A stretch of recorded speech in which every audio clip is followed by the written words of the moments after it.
Bienvenidos a la clase número 4 de la materia robótica de la carrera de Ingeniería Electrónica en la Universidad Simón Bolívar. Hoy comenzaremos a ver el tema de actuadores.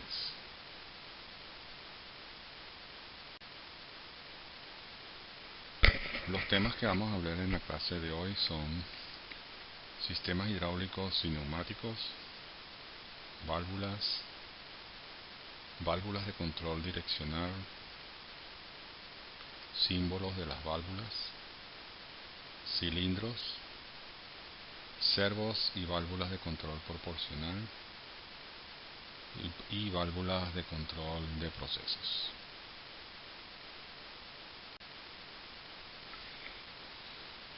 Los sistemas de actuación son los elementos de los sistemas de control que se encargan de transformar la salida de un microprocesador o de un sistema de control analógico o digital en una acción de control sobre una máquina o dispositivo.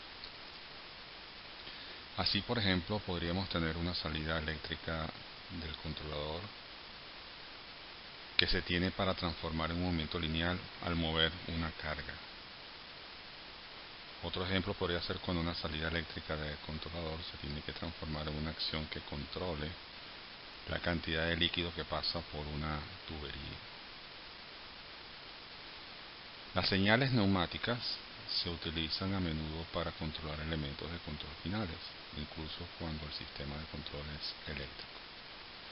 Esto se debe a que dichas señales se pueden utilizar para accionar válvulas grandes y otros dispositivos de control de alta potencia y por lo tanto mover cargas significativas.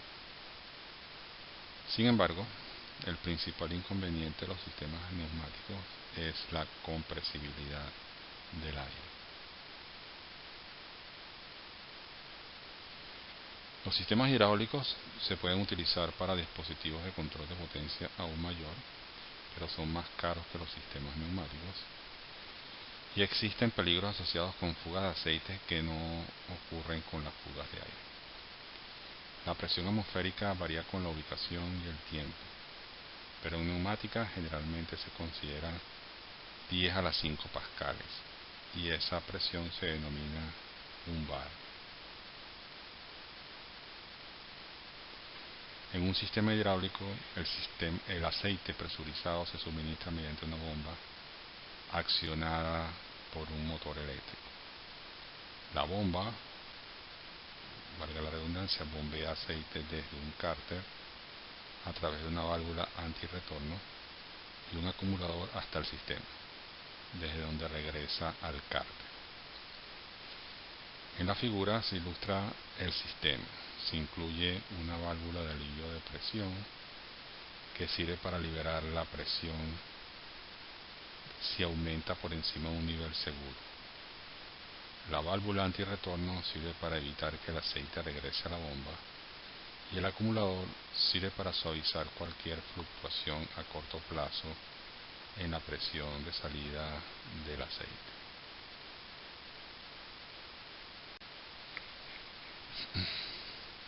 En esencia, el acumulador es simplemente un recipiente en el que el aceite se mantiene bajo presión contra una fuerza externa. La figura muestra la forma más común. Está presurizada con gas y consiste en un gas dentro de una vejiga en la cámara que contiene el fluido hidráulico. Un tipo más antiguo implicaba un pistón accionado por resorte. Si la presión del aceite aumenta, la vejiga se contrae, lo que aumenta el volumen que puede ocupar el aceite, por lo tanto reduce la presión. Si la presión del aceite disminuye, la vejiga se expande para reducir el volumen ocupado por el aceite y por lo tanto aumenta la presión.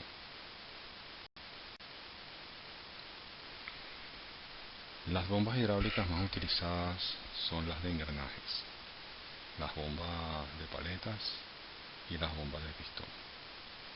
La bomba de engranajes consta de dos ruedas dentadas de engranajes cerrados que giran en direcciones opuestas, tal como se muestra en la figura. El fluido se hace pasar a través de la bomba a medida que queda atrapado entre los dientes giratorios del engranaje y la carcasa, por lo tanto se transfiere desde el puerto de entrada hasta su descarga en el puerto de salida. Estas bombas son ampliamente utilizadas, son de bajo costo y muy robustas. Por lo general funcionan a presiones inferiores a aproximadamente 15 megapascales y a 2400 revoluciones por minuto. La capacidad de flujo máxima es de aproximadamente 0.5 metros cúbicos por minuto.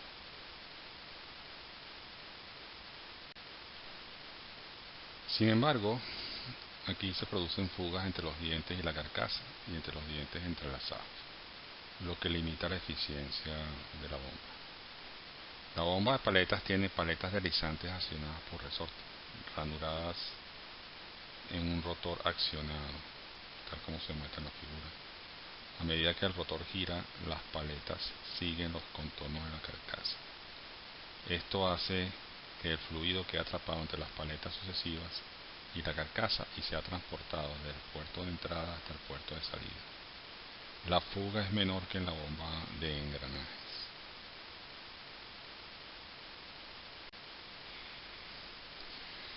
Las bombas de pistón que se utilizan en hidráulica pueden adoptar diversas formas.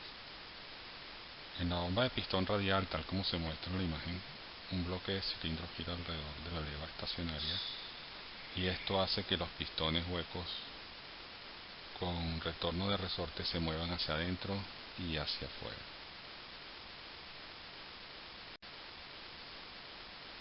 El resultado es que el fluido se aspira desde el puerto de entrada y se transporta para expulsarlo desde el puerto de descarga. La bomba de pistón axial tiene pistones que se mueven axialmente en lugar de radialmente. Los pistones están dispuestos axialmente en un bloque de cilindros giratorios y se mueven por contacto con la placa oscilante. Esta placa está en ángulo con el eje de transmisión y por lo tanto, a medida que el eje gira, mueve los pistones de modo que el aire se aspira cuando un pistón está frente al puerto de entrada y se expulsa cuando está frente al puerto de descarga. Las bombas de pistón tienen una alta eficiencia y se pueden utilizar a presiones hidráulicas más altas que las bombas de engranaje o de paletas. En la imagen podemos observar una fuente de poder neumática, equivalente en ese sentido a las fuentes de poder eléctricas que se utilizan en los circuitos electrónicos. Con una fuente de alimentación neumática, un motor eléctrico acciona un compresor de aire. Es probable que la entrada de aire al compresor esté filtrada y se utilice un silenciador para reducir el nivel de ruido que se produce en él. Una válvula de alivio de presión proporciona protección contra el aumento de la presión en el sistema por encima de un nivel seguro. Dado que el compresor de aire aumenta la temperatura del aire, es probable que haya un sistema de enfriamiento y un filtro con una trampa de agua para eliminar la contaminación y el agua del aire. Un receptor de aire aumenta el volumen de aire en el sistema y suaviza las fluctuaciones de presión a corto plazo. Los compresores de aire que se utilizan comúnmente son aquellos en los que se aíslan volúmenes sucesivos de aire y luego se comprimen.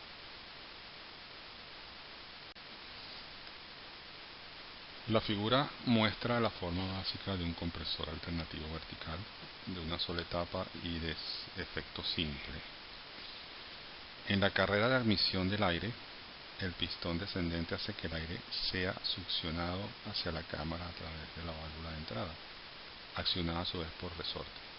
Y cuando el pistón comienza a subir nuevamente, el aire atrapado obliga a la válvula de entrada a cerrarse y por lo tanto se comprime. Cuando la presión del aire ha aumentado lo suficiente, la válvula de salida accionada por resorte se abre y el aire atrapado fluye hacia el sistema de aire comprimido. Una vez que el pistón ha alcanzado el punto muerto superior, comienza a descender y el ciclo se repite. Este tipo de compresor se denomina de efecto simple porque se produce un pulso de aire por cada carrera del pistón. Los compresores de doble efecto están diseñados para producir pulsos de aire tanto en la carrera ascendente como en la carrera descendente del pistón. También se le denomina monoetapa porque el compresor pasa directamente de la presión atmosférica a la presión requerida en una sola operación. Para la producción de aire comprimido a más de unos pocos bares, generalmente se utilizan 2 o más etapas. Normalmente se utilizan 2 etapas para presiones de hasta aproximadamente 10 a 15 bar y más etapas para presiones más altas. Por lo tanto, un compresor de 2 etapas podríamos tener la primera etapa tomando aire a presión atmosférica y comprimiéndolo a digamos 2 bar, y luego la segunda etapa comprimido este aire a unos 7 bar. Los compresores de pistón alternativos se pueden utilizar como compresores de una sola etapa para producir presiones de aire hasta aproximadamente 12 bar y como compresores de varias etapas de hasta aproximadamente 140 bar. Por lo general, los caudales de aire suelen oscilar aproximadamente a 0.02 metros cúbicos por minuto de suministro de aire libre y aproximadamente 600 metros cúbicos por minuto de suministro de aire libre. El término aire libre es el término utilizado para el aire a presión atmosférica normal.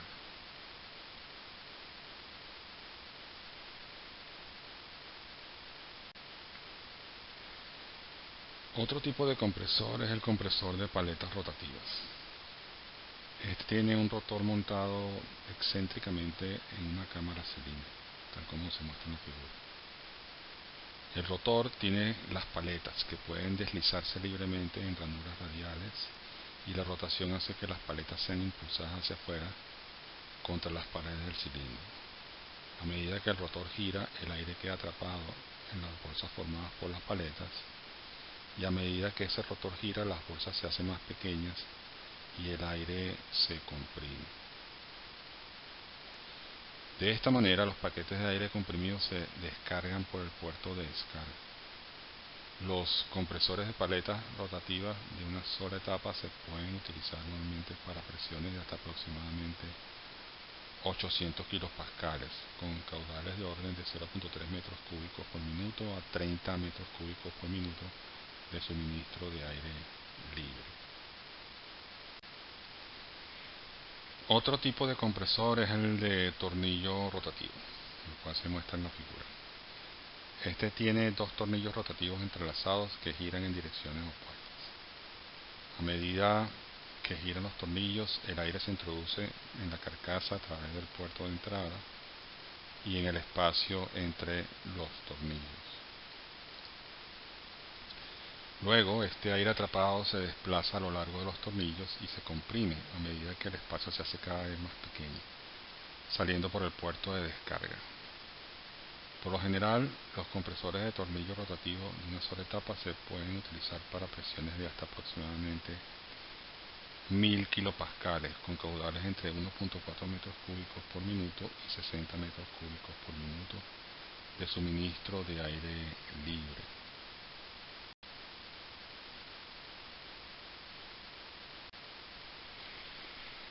Las válvulas se utilizan en sistemas hidráulicos y neumáticos para dirigir y regular el flujo de fluidos. Básicamente existen solo 2 tipos de válvulas, las de posición finita y la de posición infinita. Las válvulas de posición finita son aquellas cuya acción es simplemente permitir o bloquear el flujo de fluidos y por lo tanto se pueden utilizar para activar o desactivar actuadores. Se pueden utilizar para el control direccional que permita cambiar el flujo de ruta de una ruta a otra y por lo tanto de un actuador a otro. Las válvulas de posición infinita pueden controlar el flujo en cualquier lugar entre completamente abierto y completamente cerrado y por lo tanto se utilizan para controlar fuerzas variables del actuador o la velocidad del flujo del fluido para una situación de control de proceso. Los sistemas neumáticos e hidráulicos suelen utilizar válvulas de control direccional para dirigir el flujo del fluido a través de un sistema. No están diseñadas para variar la velocidad del flujo del fluido, sino que están completamente abiertas o completamente cerradas. Es decir, son dispositivos de encendido y apagado. Estas válvulas de encendido y apagado se utilizan ampliamente para desarrollar sistemas de control secuencial. Pueden activarse para cambiar las direcciones del fluido mediante señales mecánicas, eléctricas o de presión fluídica. Un tipo común de válvula de control direccional es la válvula de carrete. Un carrete se mueve completamente horizontal dentro del cuerpo de la válvula para controlar el flujo. La figura mostrada da la idea de la forma particular de estas válvulas de control. El suministro de aire queda conectado al puerto 1 y el puerto 3 está cerrado. Por lo tanto, el dispositivo conectado al puerto 2 puede presurizarse.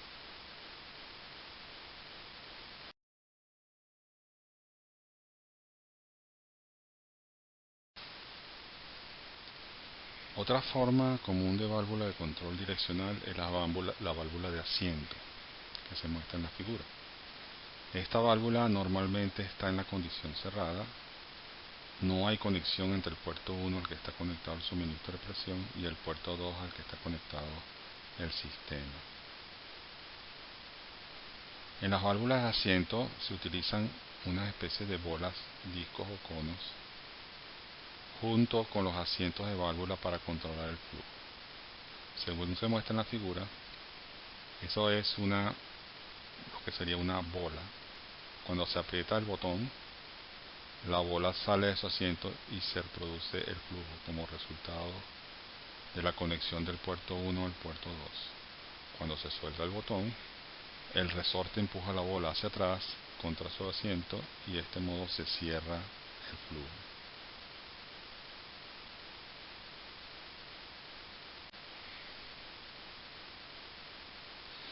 El símbolo utilizado por una válvula de control consiste en un cuadrado para cada una de sus posiciones de conmutación.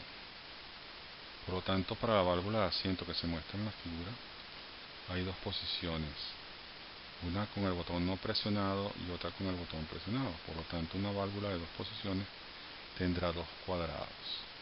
Una válvula de tres posiciones tendrá tres cuadrados. Las líneas con puntas de flecha, tal como se muestra en la figura, se utilizan para indicar las direcciones del flujo en cada una de las posiciones. Y las líneas bloqueadas indican líneas de flujo cerradas. La posición inicial de la válvula tiene las conexiones, como se muestra en la parte C, a los puertos que se muestran. En la figura tiene 4 puertos. Los puertos están etiquetados con un número o una letra según su función. Los puertos son etiquetados de la siguiente forma: 1 para suministro de presión, 3 para puerto de retorno hidráulico,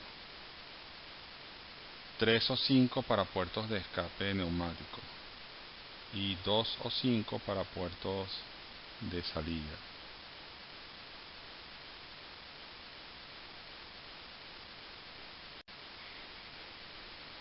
La figura muestra ejemplos de algunos de los símbolos que se utilizan para indicar las distintas formas que se pueden accionar las válvulas.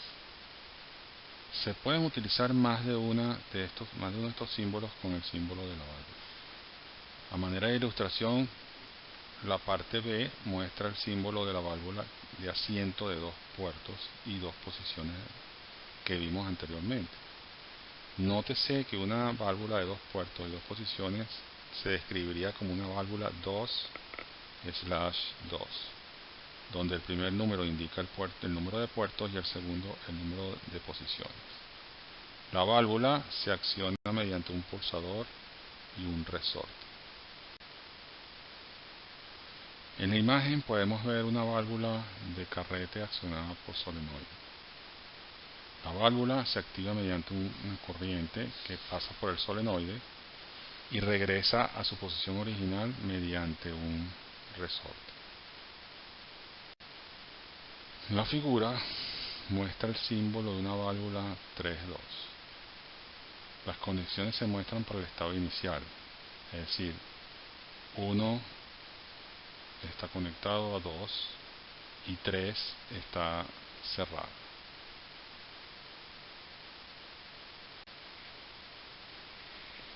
La figura muestra el símbolo de una válvula 4-2. Las conexiones se muestran para el estado inicial, es decir, 1 está conectado a 2 y 3 está cerrado. Cuando el solenoide se activa, da el estado indicado por los símbolos utilizados en el cuadrado al que está unido, es decir, ahora tenemos 1 cerrado y 2 conectado a 3. Cuando cesa la corriente a través del solenoide, el resorte empuja la válvula de regreso a su posición inicial. El movimiento del resorte da el estado indicado por los símbolos utilizados en el cuadrado al que está unido. La figura muestra un ejemplo sencillo de una aplicación de válvulas en un sistema de elevación automático. Se utilizan dos válvulas de tipo pulsador 2/2. Cuando se presiona el botón de la válvula de subida, se eleva la carga. Cuando se presiona el botón de la válvula de bajada, se baja la carga. Observe que los sistemas neumáticos utilizan una flecha abierta para indicar un respiradero hacia la atmósfera, una especie de descarga. La fuerza necesaria para mover la bola de una válvula puede ser a menudo demasiado grande para el funcionamiento manual o por solenoide. Para superar este problema, se utiliza un sistema operado por piloto en el que una válvula se utiliza para controlar a una segunda válvula. La figura ilustra esto. La válvula piloto tiene una capacidad pequeña y se puede operar manualmente o por solenoide. Se utiliza para permitir que la válvula principal sea operada por la presión del sistema. La línea de presión piloto se indica mediante guiones. Las válvulas piloto y principal pueden funcionar con dos válvulas independientes, pero a menudo se combinan en una sola carcasa. La imagen muestra una válvula direccional simple y su símbolo. El flujo libre solamente puede ocurrir en una dirección a través de la válvula, la que hace que la bola se presione contra el resorte. El flujo en la otra dirección se bloquea cuando el resorte fuerza la bola contra su asiento. Existen tres tipos principales de válvulas de control de presión.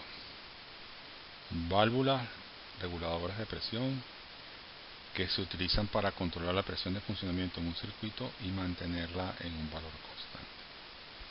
Válvulas limitadoras de presión, que se utilizan como dispositivos de seguridad para limitar la presión en un circuito por debajo de un valor seguro. La válvula se abre y ventila a la atmósfera o de regreso al sumidero si la presión aumenta por encima del valor seguro establecido. Y el último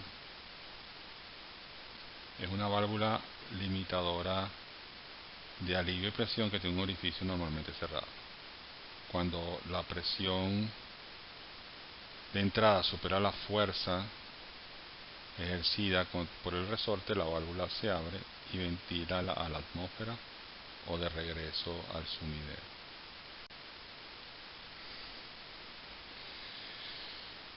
Las válvulas de secuencia de presión se utilizan para detectar la presión de una línea externa y dar una señal cuando alcance un valor preestablecido.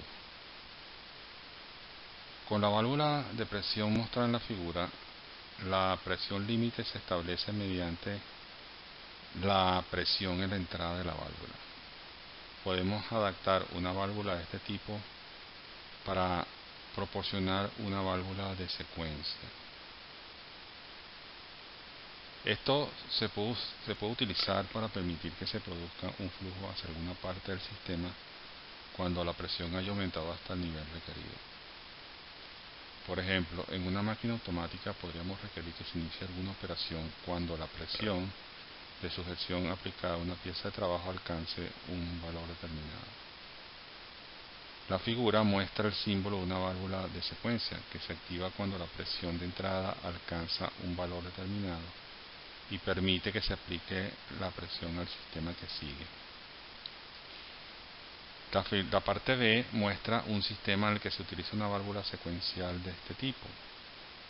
Cuando la válvula 4/3 opera por primera vez, se aplica presión al cilindro 1 y su ariete se mueve hacia la derecha.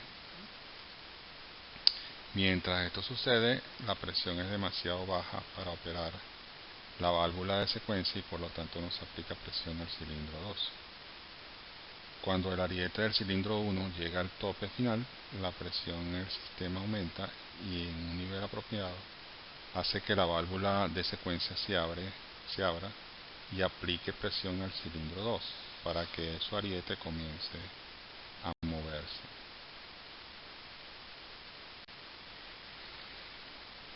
El cilindro hidráulico o neumático es un ejemplo de actuador lineal.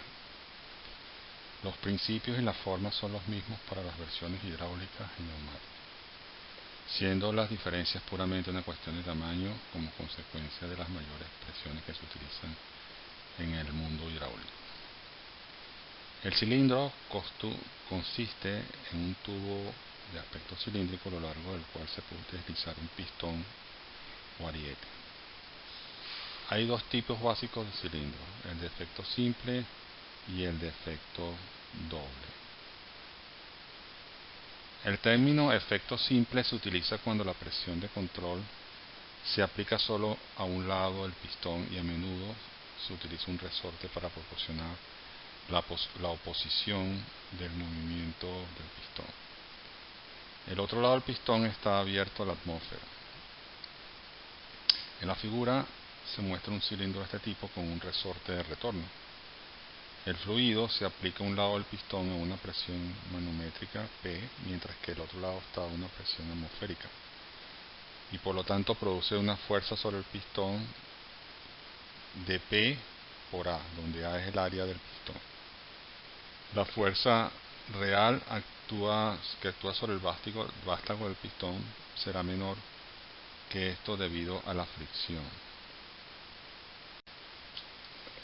En el cilindro de efecto simple que se muestra, cuando pasa una corriente a través del solenoide, la válvula cambia de posición y se aplica presión para mover el pistón a lo largo del cilindro. Tal como se muestra en la figura, cuando cesa la corriente a través del solenoide, la válvula vuelve a su posición inicial y el aire se purga del cilindro. Como consecuencia, el resorte hace que el pistón vuelva a desplazarse por el cilindro hasta su posición original. El término doble efecto se utiliza cuando las presiones de control se aplican a cada lado del pistón. Una diferencia de presión entre los dos lados da como resultado el movimiento del pistón, que puede moverse en cualquier dirección a lo largo del cilindro como resultado de las señales de alta presión aplicadas.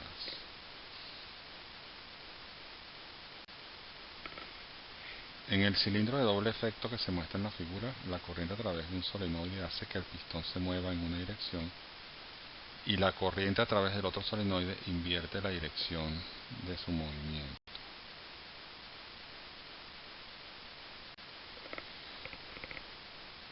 En el cilindro de doble efecto que se muestra, la corriente a través del otro solenoide invierte la dirección del movimiento.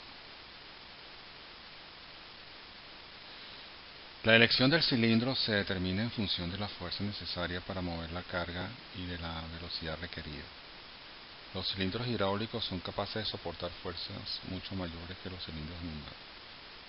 Sin embargo, los cilindros neumáticos son capaces de soportar velocidades mayores.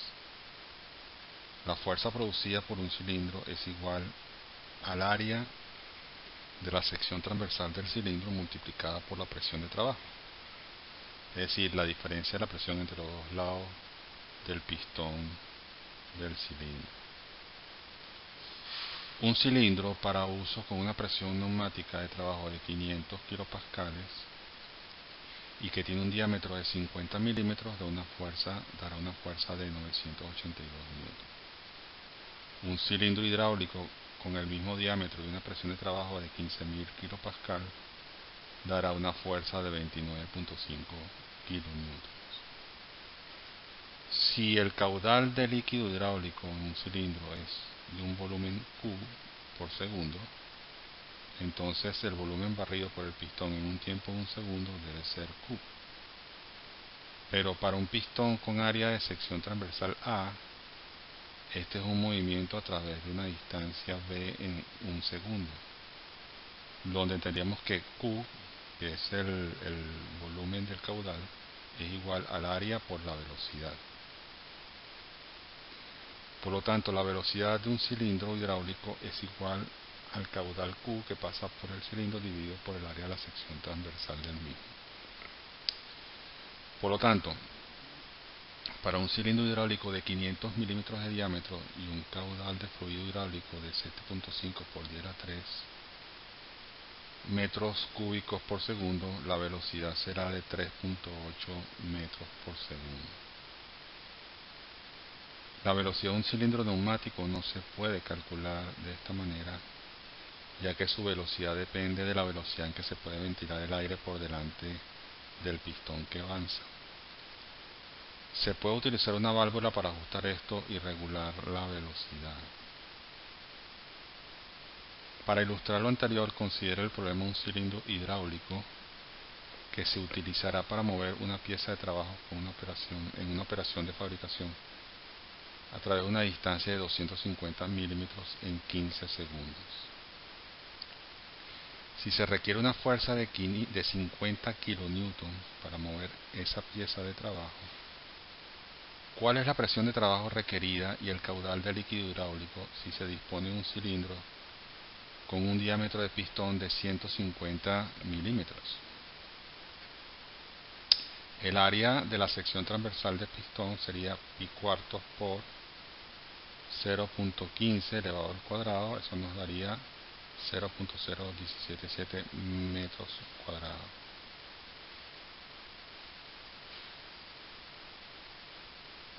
La fuerza producida por el cilindro es igual al producto del área de la sección transversal por la presión de trabajo. Por lo tanto, la presión de trabajo va a ser 50 por 10 a la 3 entre 0.177, eso daría 2.8 megapascales. La velocidad de un cilindro hidráulico es igual a la del caudal de líquido que pasa por el cilindro dividido por el área de la sección transversal del cilindro. Por lo tanto, el caudal requerido sería 0.250 entre 15 por 0.0177. Eso nos daría 2.95 por 10 a la menos 2 metros cúbicos por segundo.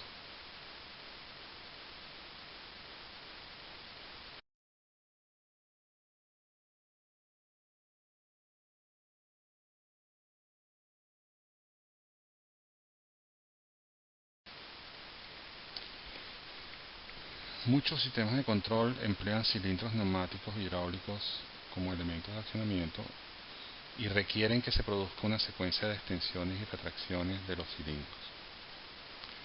Por ejemplo, podemos tener dos cilindros A y B y requerir que cuando se presione el botón de arranque, el pistón del cilindro A se extienda y luego, cuando esté completamente extendido, el pistón del cilindro B se extienda.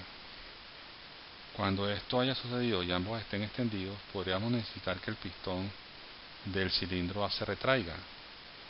Y cuando esté completamente retraído, podríamos tener que hacer que el pistón del cilindro B se retraiga. En las discusiones sobre control secuencial con cilindro es una práctica común asignar a cada cilindro una letra de referencia tipo A o B o C o D, etc. E indicar el estado de cada cilindro utilizando un signo más si está extendido o un signo menos si está retraído. Por lo tanto, la secuencia de operaciones anterior requerida es A positivo, B positivo, son el cilindro A y el cilindro B luego extendido, luego B negativo, luego A negativo, luego B negativo, para retraerlos.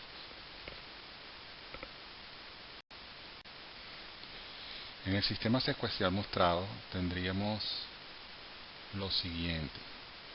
Primero, inicialmente ambos cilindros tienen los pistones retraídos. Se presiona el botón de arranque de la válvula 1, esto aplica presión a la válvula 2, y aquí inicialmente se activa el interruptor límite B negativo, por lo tanto la válvula 3 se activa para aplicar presión al cilindro A para que se extienda. En segundo, el cilindro A se extiende liberando el interruptor límite A negativo. Cuando el cilindro A está completamente extendido, se activa el interruptor de límite A positivo. Esto activa la válvula 5 y hace que se aplique presión a la válvula 6 para activarla, y por lo tanto aplicar presión al cilindro B para hacer que su pistón se extienda. Luego, el cilindro B se extiende liberando el interruptor de límite B negativo, B minúscula negativo. Cuando el cilindro B está completamente extendido, el interruptor de límite B positivo funciona. Esto debe conmutar la válvula 4 y hace que se aplique presión en la válvula 3. Por lo tanto, aplica presión al cilindro A para que comience a retraerse su pistón. Luego, el cilindro A se retrae liberando el interruptor de límite A positivo. Cuando el cilindro A está completamente retraído, el interruptor de límite A negativo funciona. Esto debe conmutar la válvula 7 y hace que se aplique presión en la válvula 5.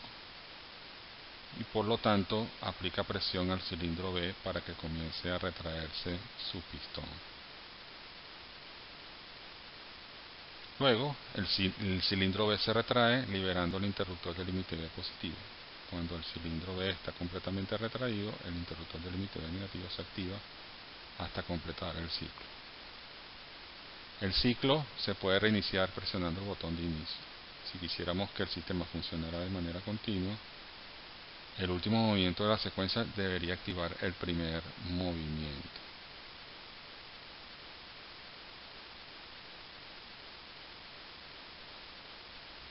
Una forma alternativa de realizar la secuencia anterior implica que el suministro de aire se active y se desactive en grupos a las válvulas, lo que se denomina control en cascada. Esto evita un problema que puede ocurrir con los circuitos formados de la manera como se muestra en la figura anterior, en el que el aire va a quedar atrapado en la línea de presión para controlar una válvula y por lo tanto impide que la válvula se active. Con el control en cascada, la secuencia de operaciones se divide en grupos sin que aparezca ninguna letra de cilindro más de una vez en cada grupo. Así, para la secuencia A positivo, B positivo, B negativo, A negativo, que sería pistón A extendido, pistón B extendido, pistón B retraído, pistón A retraído, podemos tener los grupos A positivo, B positivo y A negativo, B negativo. A continuación se utiliza una válvula para conmutar el sistema de aire entre los dos grupos, es decir, el aire al grupo A positivo y B positivo, y a continuación aire al grupo A negativo o B negativo. En la línea se selecciona el primer grupo, se incluye una válvula de arranque parada, y si la secuencia se va a repetir de forma continua, la última operación debe proporcionar una señal para que la secuencia vuelva a operar. La primera función de cada grupo se inicia cuando se activa la alimentación de ese grupo. Las acciones posteriores dentro del grupo se controlan mediante válvulas accionadas por interruptores, y la última operación de la válvula inicia el siguiente grupo que se escogerá. Así se muestra en el circuito neumático de la figura. Las válvulas de control servo y proporcionales son válvulas de posición infinita que proporcionan un desplazamiento del carrete de la válvula proporcional a la corriente suministrada a un solenoide. Básicamente las válvulas servo tienen un motor de par para mover el carrete dentro de una válvula. Al variar la corriente suministrada al motor de par, se desvía una madura y eso mueve el carrete de la válvula y por lo tanto proporciona un flujo resonado con la corriente. Las servoválvulas son de alta precisión y costosas y por lo general se utilizan en sistemas de control de circuito cerrado, paso cerrado. Las válvulas de control proporcional son menos costosas y básicamente la posición del carrete se controla directamente mediante el tamaño de la corriente que llega al solenoide de la válvula.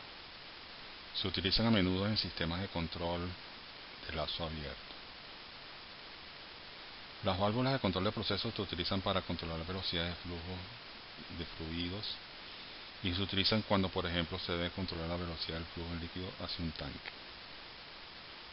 La base de estas válvulas es un actuador que se utiliza para sujetar un tapón hacia el interior de la tubería del flujo y de esta manera modificar la sección transversal de la tubería por la que puede fluir el fluido, valga la redundancia, ¿no?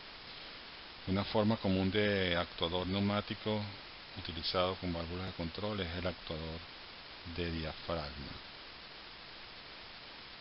Básicamente consiste en un diafragma con la señal de presión de entrada del controlador en un lado y la presión atmosférica en el otro, siendo esta diferencia de presión la que se denomina presión manométrica. El diafragma está hecho de caucho y está encajado en su centro entre dos discos circulares de acero. El efecto de los cambios en la presión de entrada es, por lo tanto, mover la parte central del diafragma, como se muestra en la figura.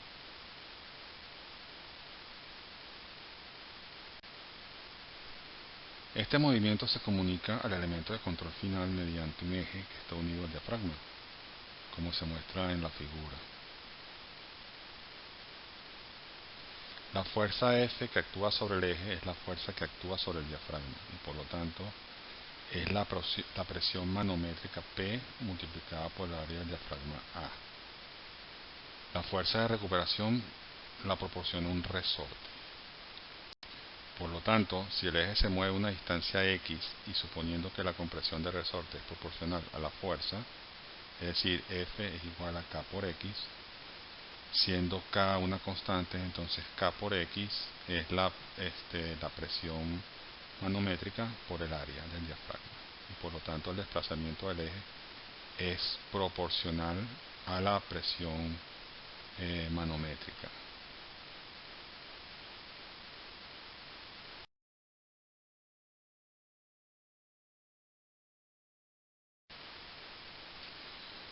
Veamos el ejemplo 4.1. Considera el problema de un actuador de diafragma que se utilizará para abrir una válvula de control si se debe aplicar una fuerza de 500 newton a la válvula. ¿Qué área de diafragma se requiere para una presión manométrica de control de 100 kPa? De acuerdo a lo visto, la fuerza F aplicada al diafragma de área por una presión P está dada por F igual a P por A. Por lo tanto, si despejamos el área, A sería igual a F entre P y eso nos daría 0.005 metros cuadrados. La figura muestra una sección transversal de una válvula para el control de caudal de un fluido. El cambio de presión en el actuador hace que el diafragma se mueva y en consecuencia el vástago de la válvula. El resultado de esto es un movimiento del tapón interno de la válvula dentro del cuerpo de la válvula. El tapón restringe el flujo del fluido y por lo tanto su posición determina el caudal.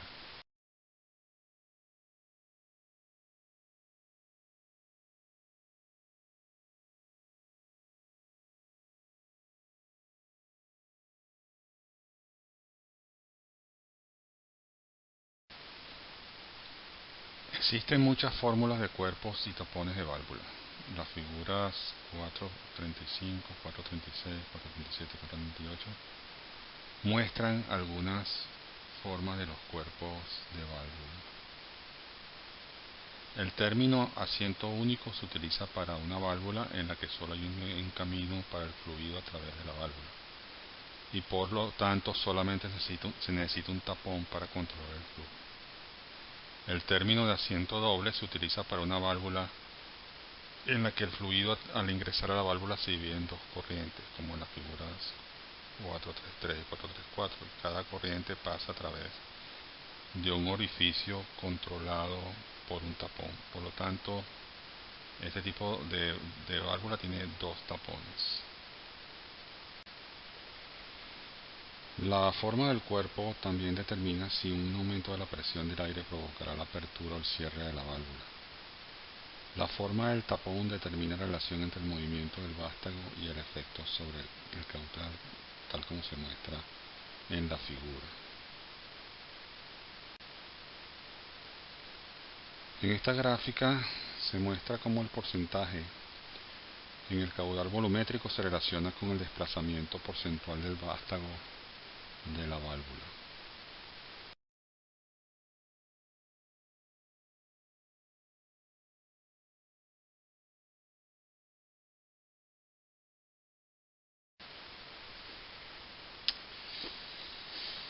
En el tipo de apertura rápida se produce un gran cambio de caudal por un pequeño movimiento del vástago de la válvula. Este tipo de tapón se utiliza cuando se requiere un control de apertura y cierre del caudal. En el tipo de contorno lineal, el cambio en el caudal es proporcional al cambio en el desplazamiento del vástago de la válvula. Es decir, cambio en el caudal es igual a K por cambio en el desplazamiento del vástago, donde K es una constante. Si Q es el caudal de un desplazamiento del vástago en la válvula S, y Q máximo es el caudal máximo en el desplazamiento máximo del vástago S máximo, entonces tendremos que Q entre Q máximo es igual a S entre S máximo, o que el cambio porcentual en el caudal es igual al cambio porcentual en el desplazamiento del vástago, por decirlo de alguna manera. Veamos el ejemplo 4.2. Considera el problema de un actuador que tiene un movimiento del vástago en su recorrido completo de 30 milímetros. Está montado en una válvula de tapón lineal que tiene un caudal mínimo de 0 y un caudal máximo de 40 metros cúbicos por segundo. ¿Cuál será el caudal cuando el movimiento del vástago sea 10 milímetros y cuál será el caudal cuando el movimiento del vástago sea 20 milímetros? Dado que el caudal porcentual es el mismo que el desplazamiento porcentual del vástago, tendríamos que en el caso A, un desplazamiento porcentual del vástago de un 33% debería dar un caudal porcentual del 33%, es decir, 13 metros cúbicos sobre segundo. En el caso B, un desplazamiento porcentual del vástago del 67% da un caudal porcentual del 67%, es decir, 27 metros cúbicos por segundo.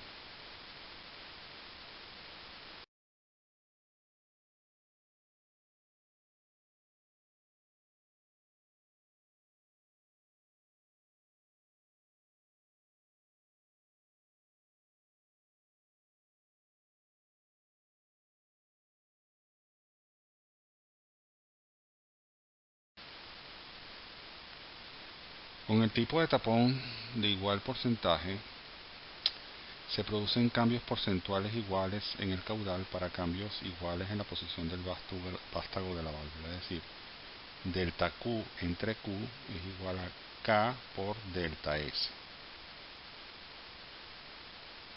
donde delta Q es el cambio en el caudal a un caudal Q y delta S es el cambio en la posición de la válvula resultante de ese cambio.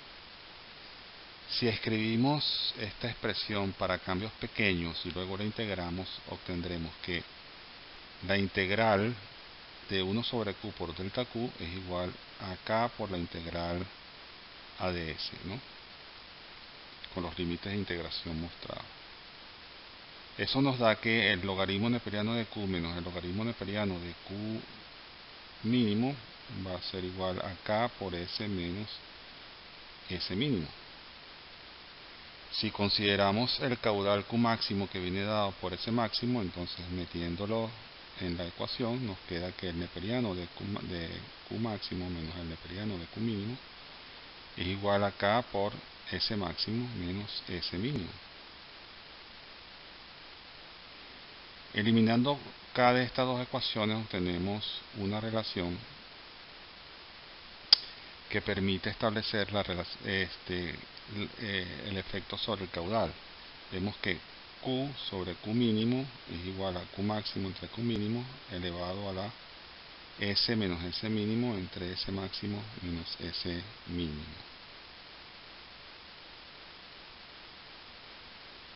Aparece un término que se conoce como rangeabilidad, que es como establece el rango del caudal entre el máximo y mínimo en una fracción. Veamos el ejemplo 4.3. Considere el problema de un actuador que tiene un movimiento del vástago en su recorrido completo de 30 milímetros. Está montado con una válvula de control que tiene un obturador de porcentaje equivalente y tiene un caudal mínimo de 2 metros cúbicos por segundo y un caudal máximo de 24 metros cúbicos por segundo. ¿Cuál será el caudal cuando el movimiento del vástago sea 10 milímetros y cuando sea 20 milímetros? Usando la ecuación despejada de Q entre Q mínimo igual a Q máximo entre Q mínimo elevado a la S menos S mínimo, que está dividido entre S máximo menos S mínimo, se tiene que en el primer caso Q es igual a 4.6 metros cúbicos sobre segundo y en el segundo caso Q es igual a 10.5 metros cúbicos por segundo.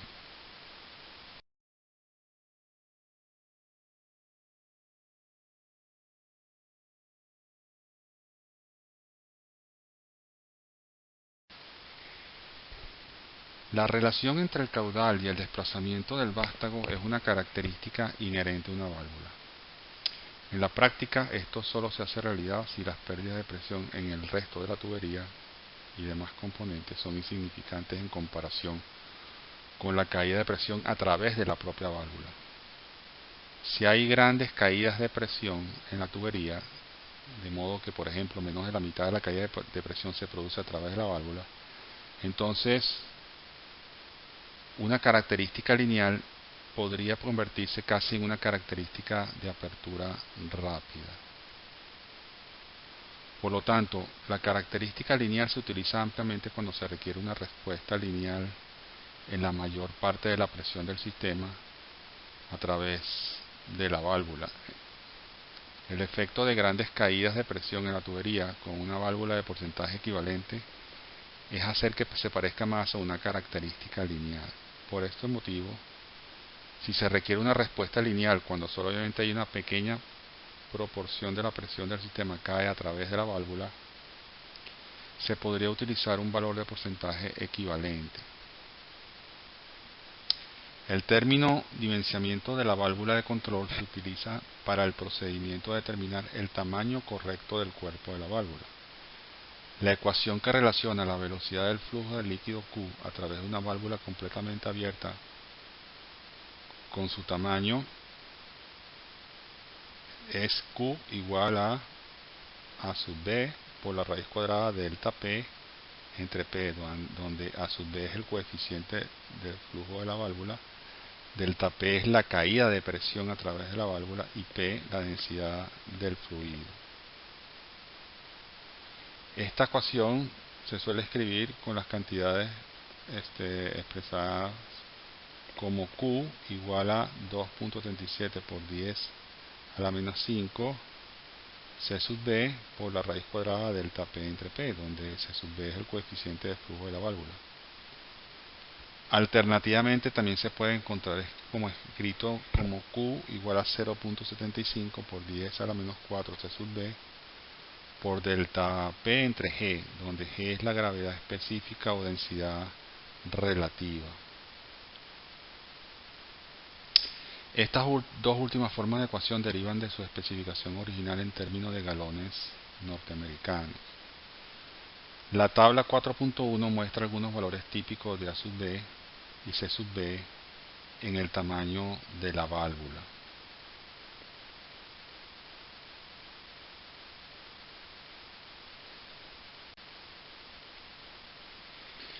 Considera el problema de determinar el tamaño de la válvula que se requiere para controlar el flujo de agua cuando el flujo máximo requerido es de 0.012 metros cúbicos por segundo y la caída de presión permisible a través de la válvula a este caudal es de 300 kilopascales. Usando la ecuación vemos que Q es igual a sub B por la raíz cuadrada de delta P, siendo delta la variación de la presión, entre P. Entonces, dado que se conoce que la densidad de agua es 1000 kilogramos por metros cúbicos, metemos eso en la ecuación y nos queda que si despejamos delta B, nos da 69.3 por 10 a la menos 5. Por lo tanto, si aplicamos la tabla 7.1, el tamaño de la válvula será 960 milímetros.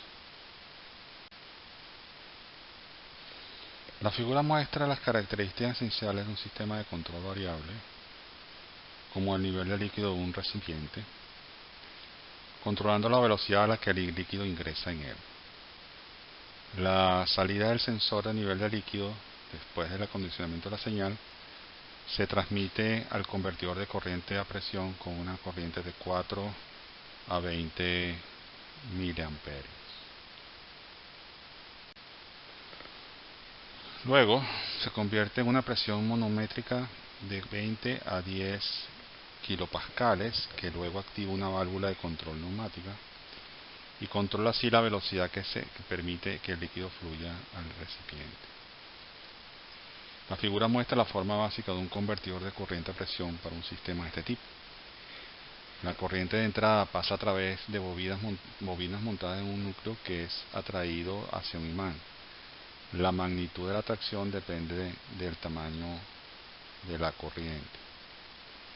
El movimiento del núcleo provoca el movimiento de la palanca sobre el pivote y por lo tanto el movimiento de una válvula de mariposa sobre la boquilla. La posición de la válvula de mariposa en relación con la boquilla determina la velocidad a la que el aire puede escapar del sistema y por lo tanto la presión del aire en el sistema.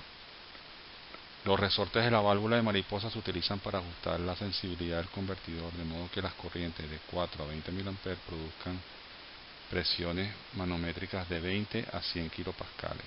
Estos son los valores estándar que se utilizan generalmente en estos sistemas. Un cilindro lineal puede utilizarse con condiciones mecánicas adecuadas para producir un movimiento rotatorio a través de ángulos menores a 360 grados, tal como lo ilustra la figura. Otra alternativa es un actuador semirrotatorio que incluye una paleta. Una diferencia de presión entre las dos puertas hace que la paleta gire y por lo tanto genera una rotación del eje que es una medida de la diferencia de presión. Dependiendo de las presiones, la paleta puede girar en el sentido de las agujas del reloj o en sentido contrario. Para la rotación a través de los ángulos mayores de 360 grados se puede utilizar un motor neumático, tal como se muestra en la imagen. Un rotor excéntrico tiene ranuras en las que las paletas son empujadas hacia afuera contra las paredes del cilindro por la rotación. Las paletas dividen la cámara en compartimentos separados que aumentan de tamaño desde el puerto de entrada hasta el puerto de escape. El aire que entra en dicho compartimiento ejerce una fuerza sobre una paleta y hace que el rotor gire. Se puede hacer que el motor invierta su dirección de rotación utilizando un puerto de entrada diferente.